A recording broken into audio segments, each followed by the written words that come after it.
So let's look at where trends come from. What is the source of this disruption? And I'm going to move through this particular part. I'm not going to spend too much time in here because this is part of one of my online courses, and we go into it a lot deeper.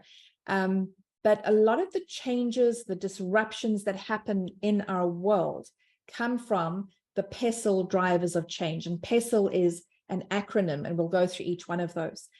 And there's lots of other acronyms you could look at. Some people call it STEEP or STEEPLE, or there's other versions of it. But this is a good way to look at it. We get changes that come from politics. When there is a new election, Nigeria's just had an election, and a big question was like, where is the country going to be headed after this election? Who's going to come in? Which government, which party is going to win? And because of that, there could be differences and different policies and laws and things coming out of the political situation. And we experience that all around the world. So you've got political drivers of change. You've got economic drivers of change. When there's a recession, when there's news of a recession, when people talk about a recession, they start treating money differently. When there's a boom, then there's more money available. When there is, COVID and everybody's on lockdown and people aren't spending their money the same way, COVID had an effect, but the actual money has an effect on what can happen. And whenever we look at a country to work out how successful it is, the thing that we're looking at is their I've just kind of forgot the phrase, GDP. And so how much are they actually producing? What is the economic value of that country? That is how we judge other countries, as opposed to other things like the happiness index. So if we look at, the most successful countries, we'll think about the ones that are earning the most money. If we think about the happiest countries, we'll be talking about Finland.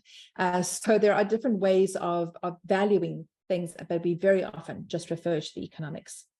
But there are these social changes as well, how we as society express values, express how we relate to each other.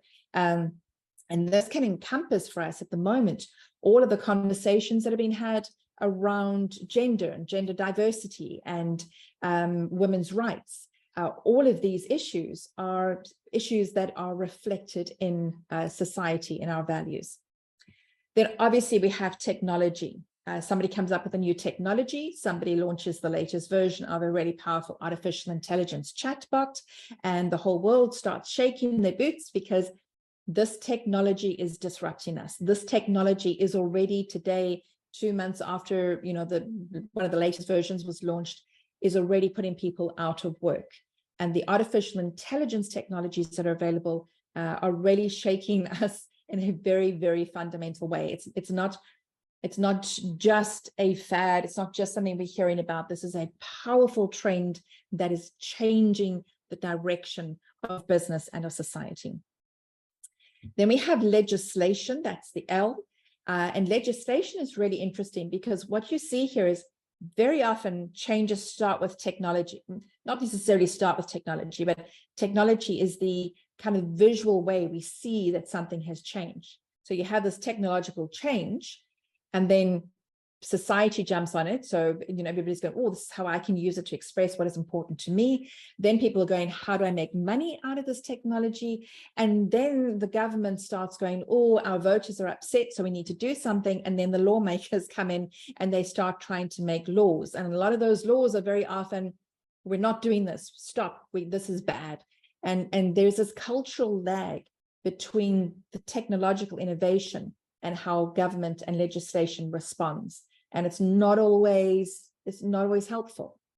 For example, artificial intelligence, ChatGPT 4, 3 and 4, etc. And Italy goes and bans it. They just say, no, in our country, in our borders, we're not using these things.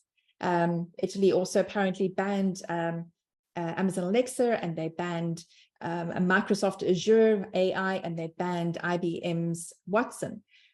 So all Italy is doing is saying, we don't know what is going on. We're scared. We won't do this. And it means that the people in that country are being left behind in terms of an understanding and learning to make a response to the technological change, because the government, the politics, and the legislation have just shut it down.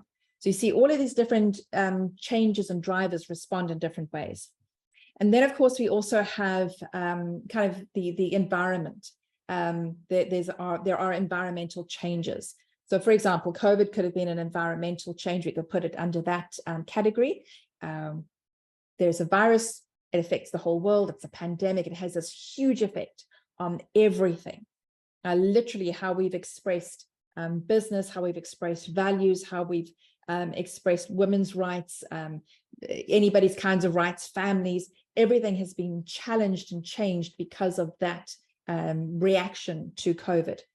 Here in South Africa, we've had very serious droughts, we've had very serious floods, and we also have, although this is probably a bit of a technology thing, we also have load shedding, as we've expressed.